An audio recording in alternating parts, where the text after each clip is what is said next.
Now, when we look at Georgia, Georgia is a stronghold of Western alliances.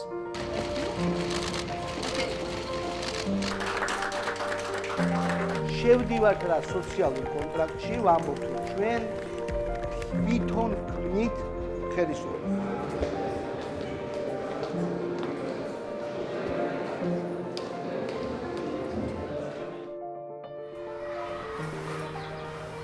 Wir haben heute eine Genehmigung bekommen, im Lager Al-Hol zu filmen. Rund ein Dutzend Raketen hätten die russischen Militärs auf ihr Lager gefeuert. Kadir Tupçu ist 2014 aus Hamburg nach Syrien gekommen.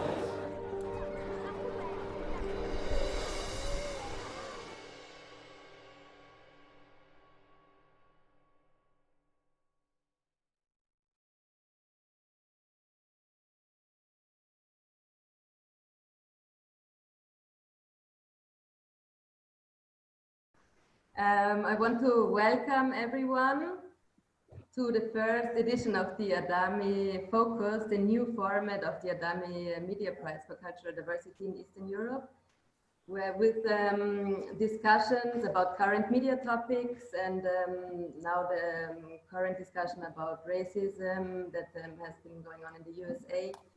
And to discuss also racism and diversity issues in the media in the Eastern Partnership countries of the European Union. So we are very happy about our first guest, Giorgi Margvelashvili, former Georgian president, and about our first host, Katrin Eigendorf, who is a ZDF special correspondent. And I will be a little bit of a technical support here, I hope a good one from now. And so we have a talk, about 20 minutes, half an hour between Katrin and Mr. Margvelashvili. And after this, we will have the possibility for the audience to ask questions. Therefore, we have this, Zoom has this function to raise your hand. So you can click on the button if you have questions when we come to the Q&A part. And I will call you so that you can ask a question in live. So I think I will give the word to Katrin now. Thank you for being here. And yeah, that's it. Thank you, Filio, for this nice introduction. Yeah, I wish you all welcome to this first ADAMI format.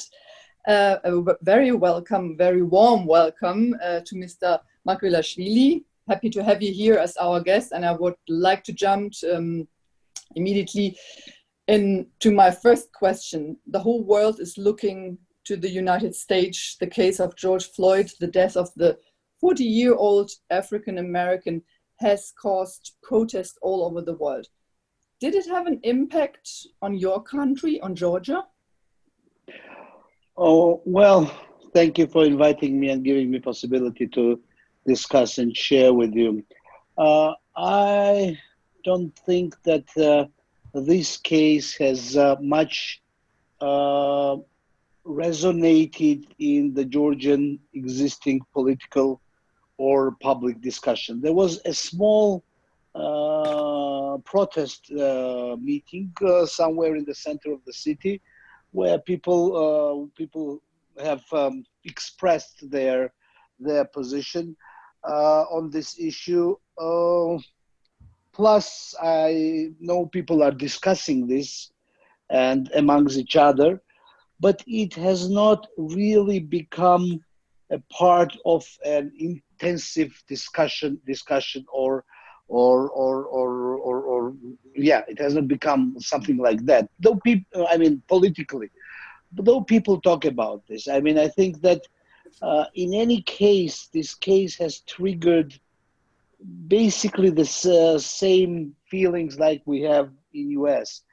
Many of people in US have understood more about the problems with African Americans and their sort of the problems of this minority, and have got more into depth of something that has been spoken out a lot, but was not always shared by ordinary citizens.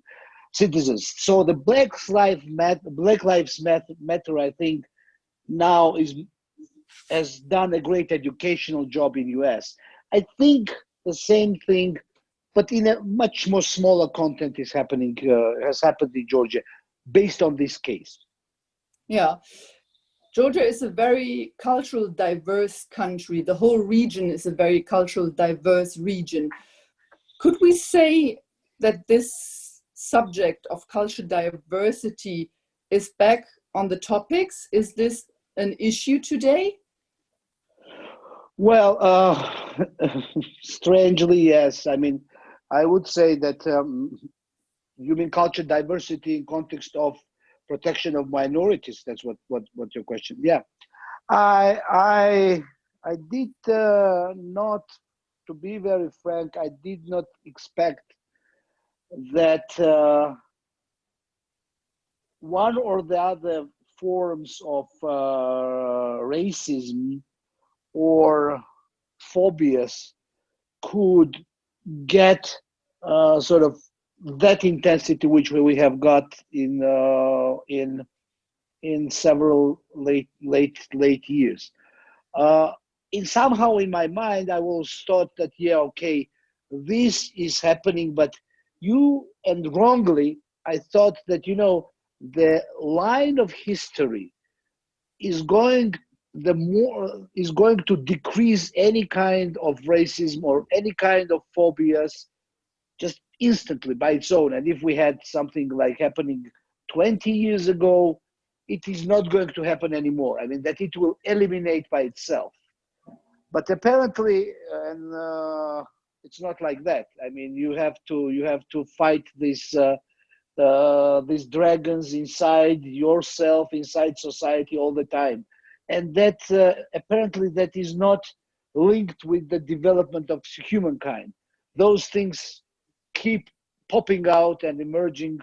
And I think that Georgia has lately had politically very active issues on LGBT direction, sometimes issues linked with some forms of racism. Basically, I remember some protests that were linked with sort of Asian population here. It was strange for me and worrying to observe it, and of course I had to react in all those cases. So if I understand your point of view well, you think that cultural diversity is part of a free society and this should not be taken for granted, that we have to engage in fighting for this?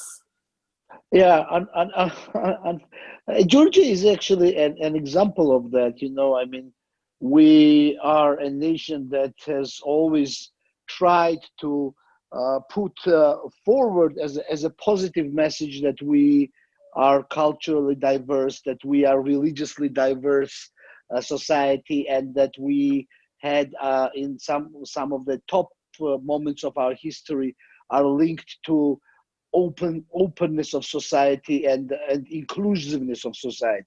We sort of liked it all the time, but then it turned out that a couple of times it's not automatic. It's not that you are born Georgian and if you don't fight against those dragons or against those fears that are in yourself and in your society, that it is going to stay by its own. So unfortunately, we all the time have to fight for these values, and it does not come by its own. It's every generation has to put a pillar in this direction. When you were president of Georgia between 2013 and 2018, when I remember well, the Georgian public TV had 7 language programs. Is language a key to cultural diversity? Well, it depends. In Georgia, I think that we don't really have a proper approach to that issue specifically on the language level. When I was Minister of Education, when I was President, I very intensively invested in learning language learning programs with the Armenian and Azeri minorities, basically. But we did not use, and we said no to Russian as lingua franca in this region. And of course, there are arguments about that because of the relationships with Russia and so on.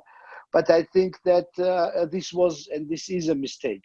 We had Russian, I mean, these people will learn Georgian anyway. But Russian as a communication language with our closest neighbors, also within our own our biggest minorities, but also closest neighbors. I think that this opportunity should not be lost, and we should invest into communicating with these minorities on the language that is comfortable for them today. And this is a basis for inclusion. So eventually, of course, Russian will die out in this region, and it will be it will be Armenians and Azeris, Georgian citizens will be speaking Georgian. But we are losing time and don't having them enclosed into a political and public life of this country. As you said, each generation has to have its own agenda in fighting for cultural diversity. Where do you see the agenda for our generation? In which country? In Georgia? Let's say in the region. Well, I think that a major issue now is the sort of the LGBT rights issue is the top issue in the region. I would not, I mean, based on a very tragic history that we have all gone through, basically Armenians, Azeris, and Georgians as well, in our own way, but ethnical issue, which was top issue on the agenda after the collapse of Soviet Union. I think we all learned our lessons more or less, that this is a very dangerous issue that we should not touch ever. And we sort of, our generation has burned their hands and faces on this issue.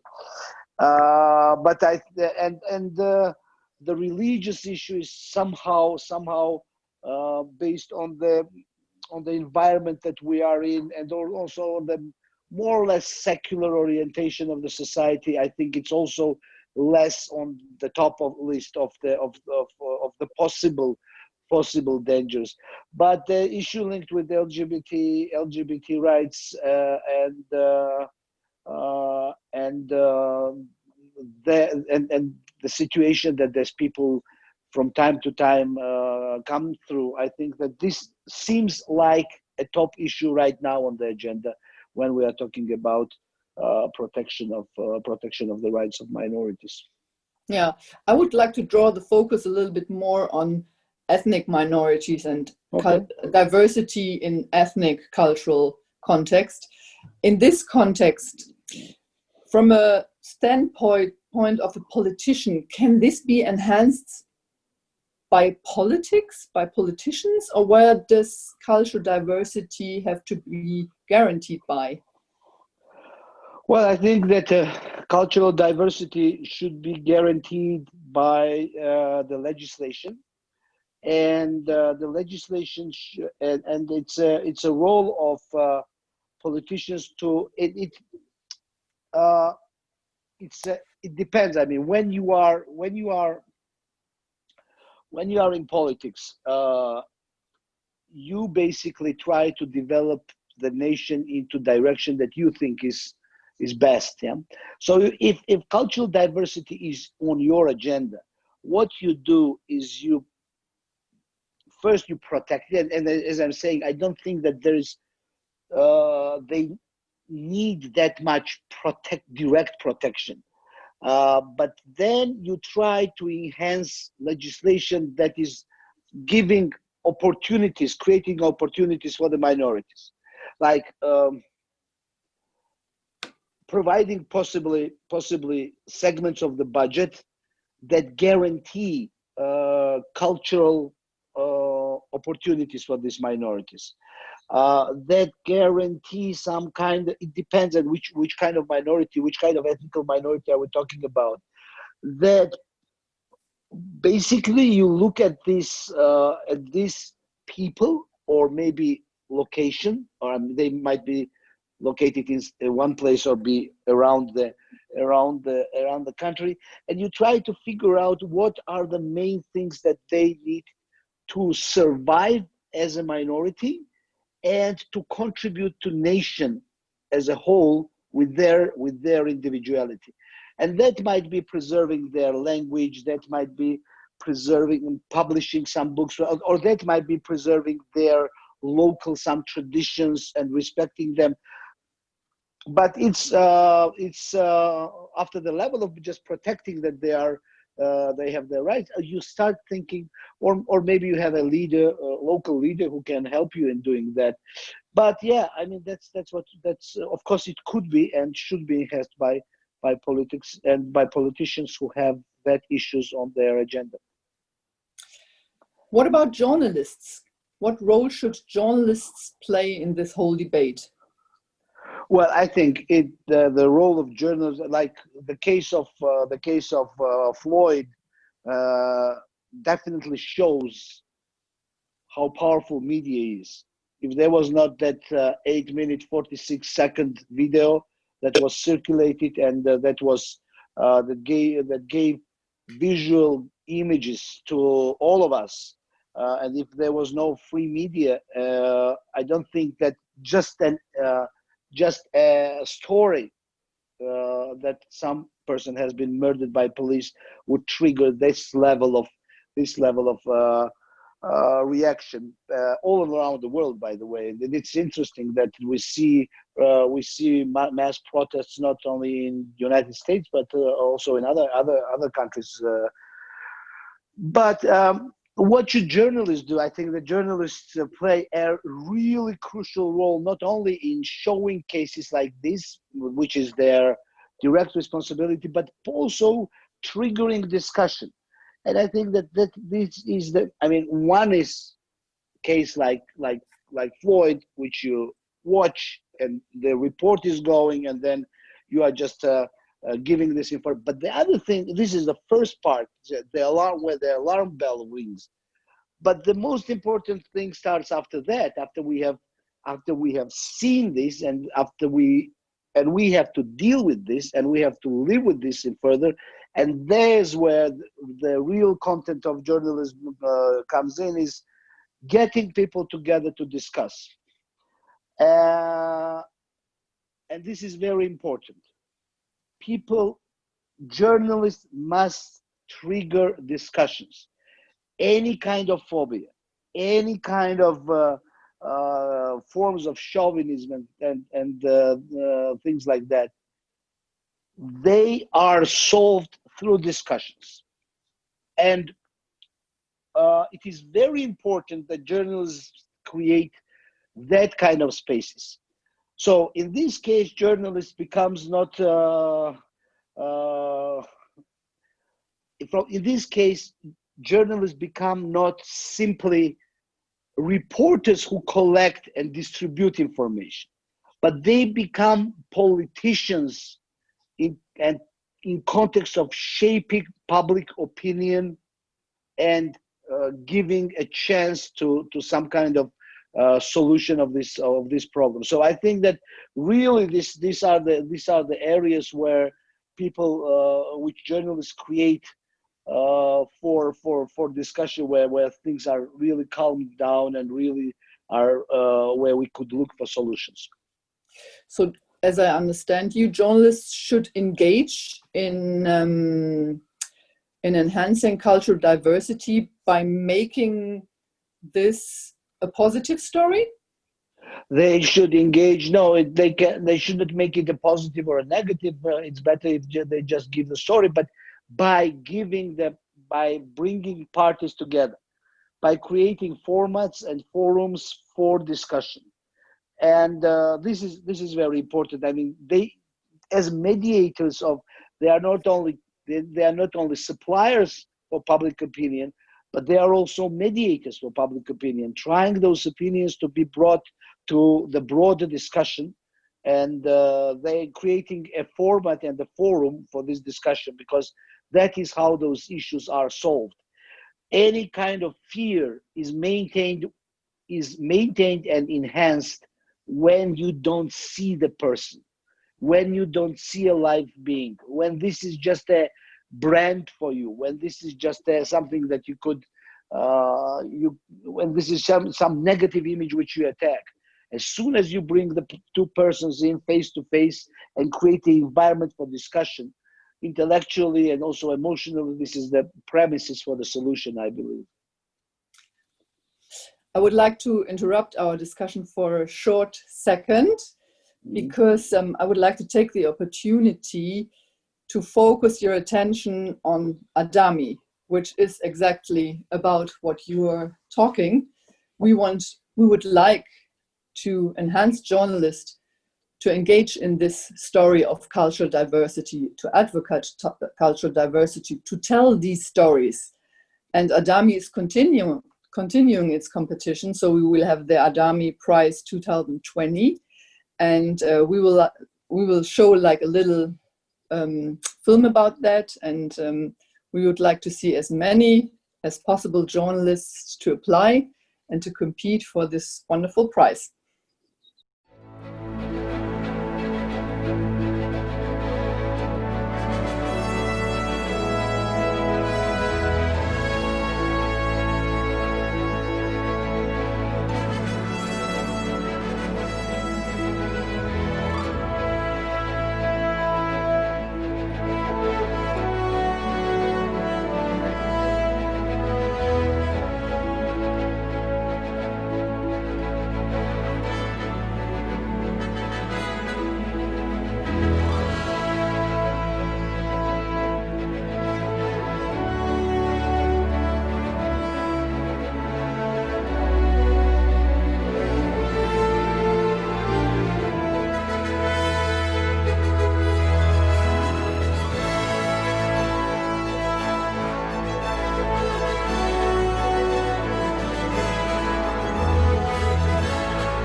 So even if you are not a journalist, please let people know about this competition.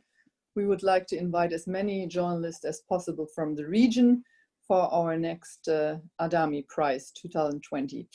From your perspective, you're not only a politician, you're also a media specialist. What stories should journalists tell? Could you give us a concrete example from the region, from your country, maybe from other countries? Where would you see stories where you say, okay, this is a story journalists should focus on? You mean in context of minorities? In context of minorities and cultural diversity, of ethnic minorities? Well, I think that we should try to give as much information about the personalities and go in depth of personalities when we are discussing these issues.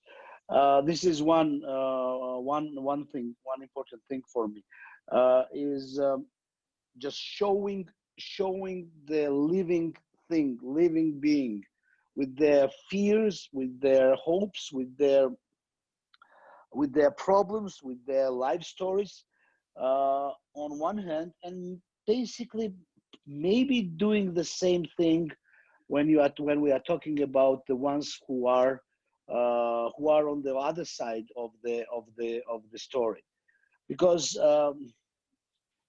the people who are engaged in bullying or engaged in fight against any kind of minorities, I think that they also have tragic stories. Maybe it is not interesting because they are the ones who are oppressors, But on the other hand, they also, this,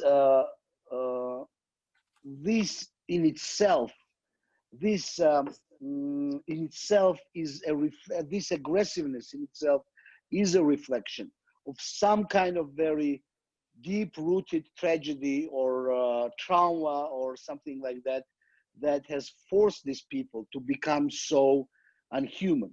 And sort of revealing their stories, also giving them possibility to talk, to express themselves and tell their stories, why they act as inhuman beings, and try to strip those the oppressor and the oppressed, to strip them from their general brands and bring those personalities in front and let those people communicate with each other and with society. If that would be possible, I think that is the premises for reconciliation, because we can reconcile when we are talking about individuals, when we are talking about human beings. That's where we reconcile, when we recognize another human being in someone who is confronting us.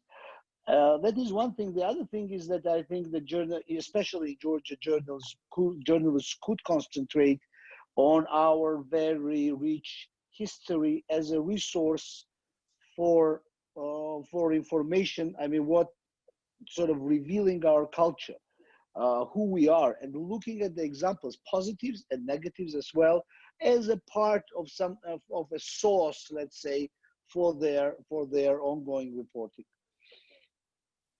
Okay, I think on the question of how to enhance cultural diversity by showing minorities, ethnic groups as human beings in all their cultural context, couldn't agree more. But when it comes to the question of how to deal with parties or movements that are fighting cultural diversity, that picture clear enemy groups, is this the right way to deal with them, to give them like a forum for their ideas? It's very I have important. difficulties to follow on this as a German, maybe especially. Yeah, I understand. No, of course it depends.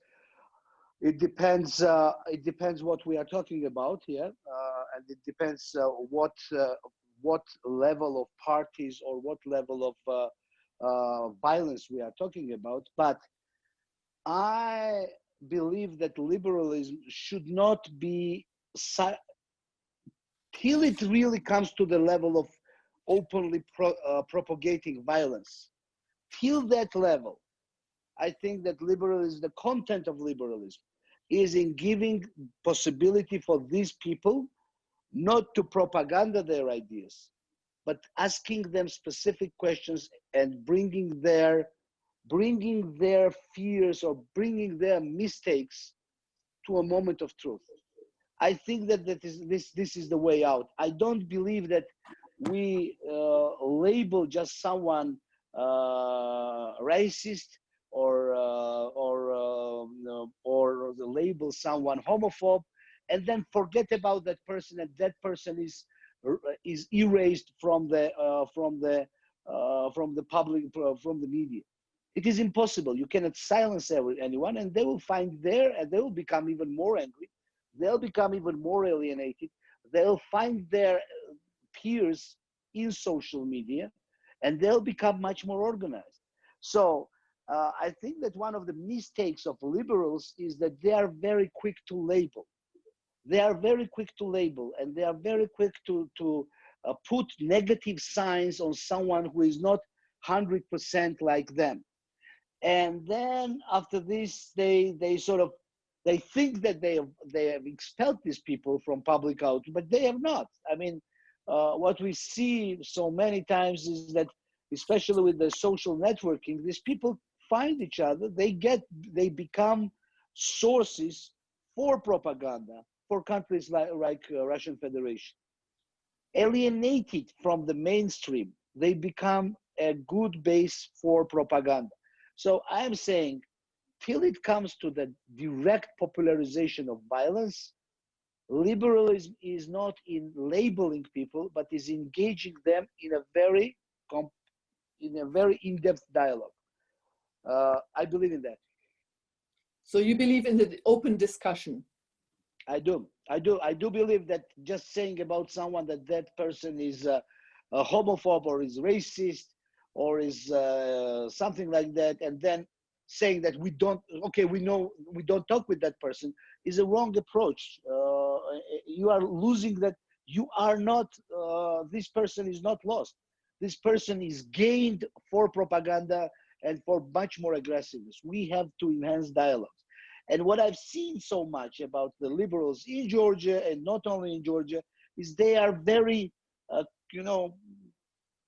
picky. They are like, oh, this person is, don't talk with this person. This is homophobe, and that's it. As if they have solved the issues. No, the issue is solved when you engage in a dialogue, find weak places in their argument, show them their problems, enhance dialogue, and show them that they are wrong.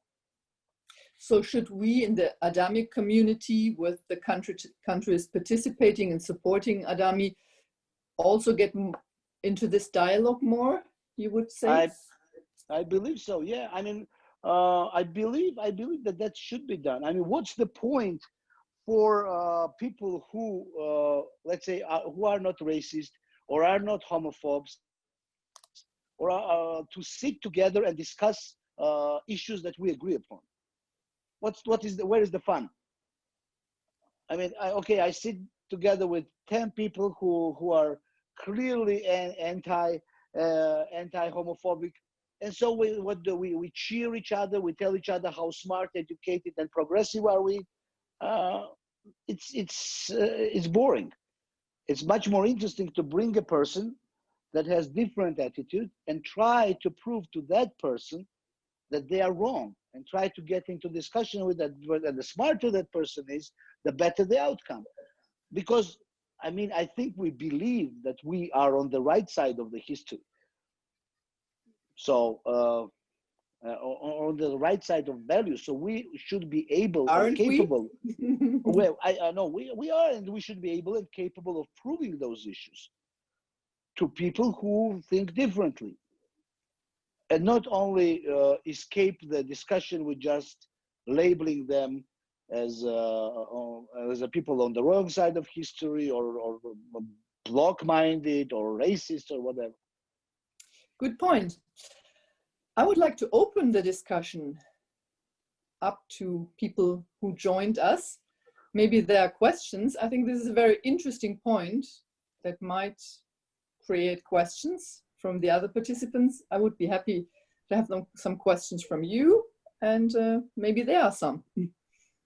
So the first question, we have one question in the chat already. I think we touched these topics, but I will read it anyway. Should we educate Georgian society, or maybe society in the Eastern Europe or in the region in general, on ethnic minority issues, like we are trying to educate population in the field of media literacy?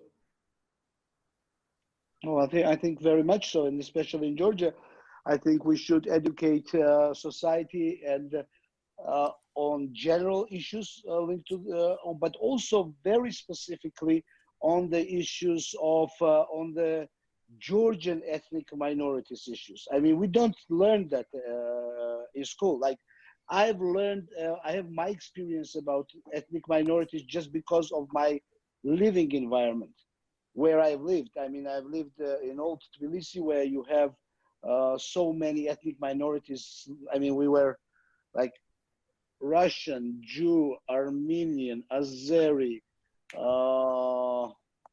yeah, who else? Greek. This was our yard. I mean, and Georgians, yeah? Different Georgians plus from east and west. So this was my living environment where I learned it. But then I learned a lot just traveling through this country, and I didn't know a lot about different kinds of ethnic minorities that live in Georgia. So I think that is our huge opportunity for education in that respect. And I think basically this should be done in school. because it should be a general knowledge that we share. It's not that much a profession. It could become a profession later, but it should be a general knowledge that we share, all of us. I mean, what are the traditions? What is Nowruz? What is Rosh Hashanah or something like? We learn this. We learn this just because because I was living in Tbilisi. If I was living in some other part of Georgia, I might meet only Georgians. But I think on the school level, yes. Very good point. Maybe some more questions? We have one question, Hubertus Hahn. So I will. Yeah, can you hear me? Can you hear me? Yes, Yes. we can hear you. Well, thank you very much for this talk. I have a more general question about the church. Because as you know, I mean, Giorgi Margvelashvili, I mean, the church is effectively above the law at the moment. I mean, this is shown at the Easter communion procedures and all of that. But of course, its attitude towards cultural or any kind of diversity is also something that might be discussed. So I wonder if you could say a few words how we could tackle that specifically in the Georgian case. Well, the church is a whole complete issue to discuss. I mean, there are very many issues to be discussed in that direction. Let me first state a couple issues regarding the church's attitude towards minorities. First, church recognizes some of the minorities, and that are, I don't know by which standard, but that are major religions like Catholics, Muslims. I think Baptists also. Sort of big religions are recognized by the church, and I don't know according to which standard those are chosen and which are included and which are not included. I remember church being really actively against Jehovah's Witnesses. Why were they an issue? I don't know by now, but so they recognize some kind of minorities. Another issue is the issue linked with their recognition of the LGBT community, and I think that this is very understandable.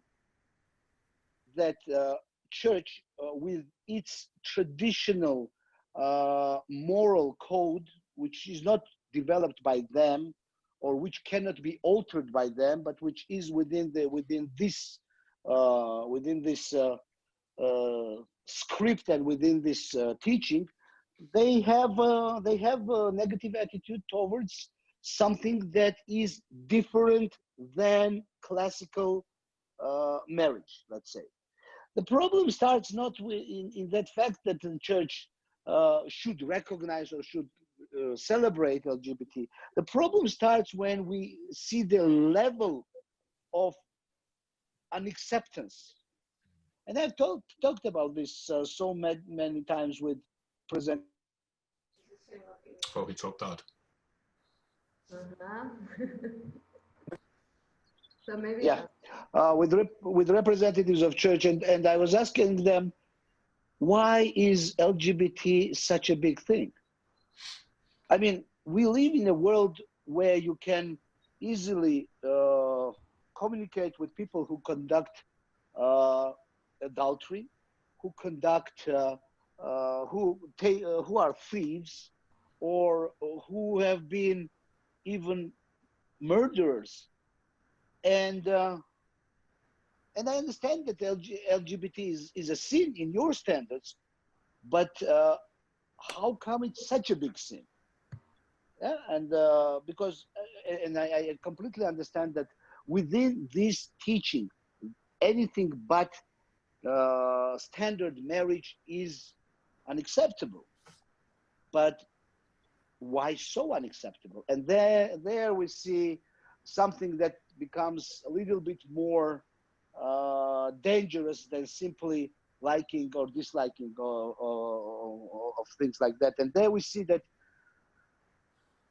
consciously or unconsciously or somehow this is the main agenda of our enemy from the north. I mean, Russia has taken this flag of of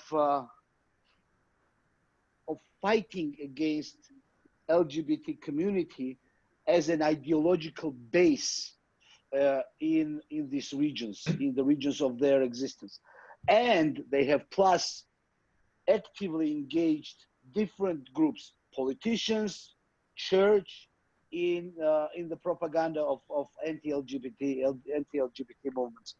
So from a theoretical issue of church's attitude towards LGBT, we move to a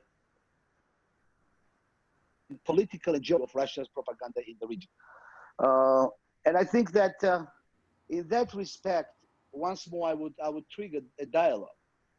I would trigger a dialogue. I mean, that's what I tell you. And I had often this dialogue with clergy. I'm like, I understand that everything but regular marriage is something that you don't respect, don't accept.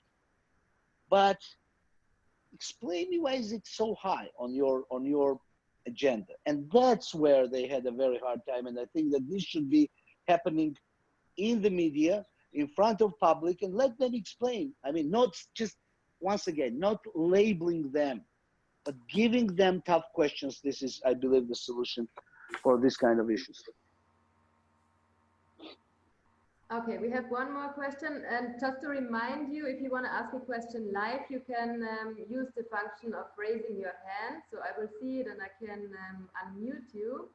We have one more question in the chat. How can media bring different-minded people together? It seems that nowadays the media and their audiences are becoming increasingly segregated. For example, left, right, liberal, or conservative. Yeah, and that's a big problem. I mean, I agree with that evaluation. Media becomes increasingly segregated, and following society, which is becoming increasingly segregated, and the society is following media. We talked about this in the beginning. Even the social networking, which was supposed to be a much more bigger democratic forum for huge number of people, have turned in another way. It has become a way for very enclosed groups to find each other and stay closed again, but with bigger numbers. And this is very dangerous and strange, and also something that I think is a very good basis for any kind of phobias and any kind of confrontation, because people find their own truth and they congregated around this truth and they don't want to hear others. Still, I think media is much more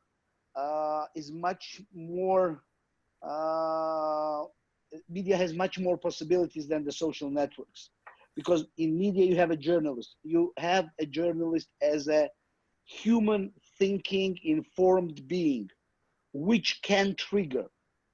Social networks, if they are triggered from bad guys. I mean, good guys don't manipulate social media. If they are triggered by bad guys. But journalism is a resource for shaping public opinion and creating a network of communications. Once again, maybe 10 years ago, we thought that social networking would create a broader social cooperation. But no, it did the opposite. It created segregation. And now there's more role for the media, for journalists, personalities who create issues, who bring the issues to public, who package those issues in a forms that are understandable, and for their dedication in this direction. Yeah, good point. So if I try to resume what we were discussing about, to take it further also for our work with journalists, for our discussion in the ADAMI group, what you propose is a broader discussion between all parts, the minorities, but also for those who see them as enemies. Yeah, have an open discussion, very important. I think this is an issue in many countries. This is a discussion in Germany as well. Not an easy answer to find. And I mean, every country has its own history, and yeah, we have to see how to deal with it. But I think it's a good idea to open the discussion to all parties, because it doesn't make a big difference if we stay among us who are all convinced that cultural diversity is something we have to fight for and to achieve. And what I think is also a very interesting idea is that we have to tell the stories of the minorities, that we have to portray them as human beings. I think that is important. So I would like to leave the last idea. Yeah. Mm-hmm. Should governments improve or develop a different and more positive approach to media and its role for the society? Should governments improve or develop a different and more positive approach to media and its role for the society? It's an issue concerning which government? Governments in general. Well, I think that we should come to some kind of a, and there is basically some kind of code of conduct of politicians towards media and of governments towards media.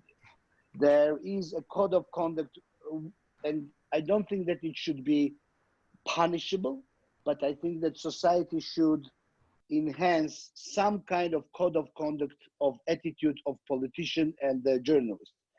And these should be done not by the government. This should be done by media, basically. I would say that media should be collegial with each other whenever government or simply politician either insults or segregates or mistreats media. I think that first of all, it starts from the journalists and their understanding that they should have professional dedication to each other, unless we are talking about some kind of real outrageous case.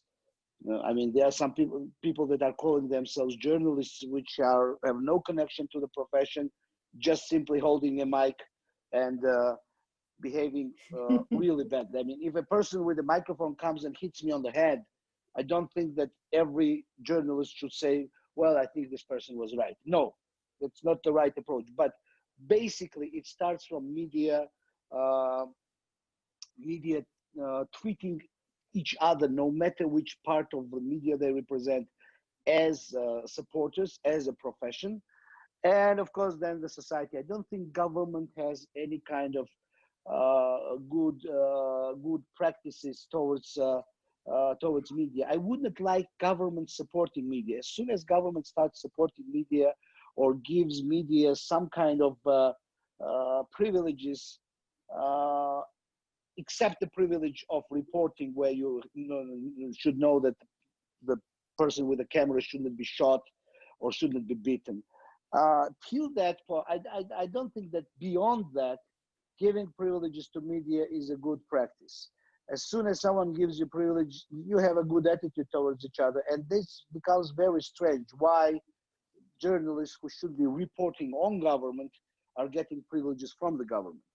So I think that it's the class of journalists that should be creating standards in supporting and enhancing each other's public protection and public recognition. Thank you so much. I think this is a good outlook to our work. Still a lot to be done.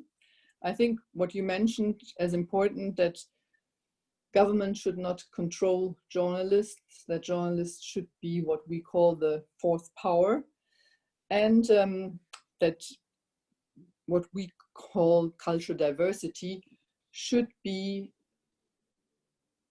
a case journalists should engage in. Is very important. And I think with this contribution, I would like to close our session, to thank you very much that you joined us with this new format. Thank you so much. Have a nice day, and goodbye. Goodbye. Bye. Yeah, I also I want to thank you. So both of you, Katrin and Mr. Margvelashvili, thank you so much for joining us today, for having this interesting discussion. And next week we will have focus a little bit on Moldova. We have so the same time next Tuesday, just for everyone to know. You can join us again, and it will be Adrian Candu. It will be the former president of the parliament in Moldova. And Caroline Olivier will be the host, so she will ask a question next week. So we all invite you to join us again, and thank you for the interesting talk. Thanks. Goodbye. Thank you. Goodbye.